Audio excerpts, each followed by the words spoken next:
शेखर, तू माझा नवरा होऊ शकत नाही.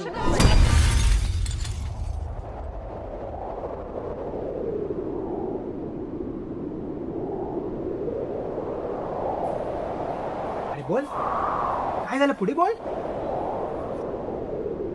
काय झालं? अरे शेखर, बोलशील काय झालंय? का नाही होऊ शकत? मी बोलू का त्याला जाऊन? अगं तो फक्त माझा मित्र आहे. बाबा, तो फक्त माझा मित्र आहे. तो माझा भावी नवरा होऊ शकत नाही.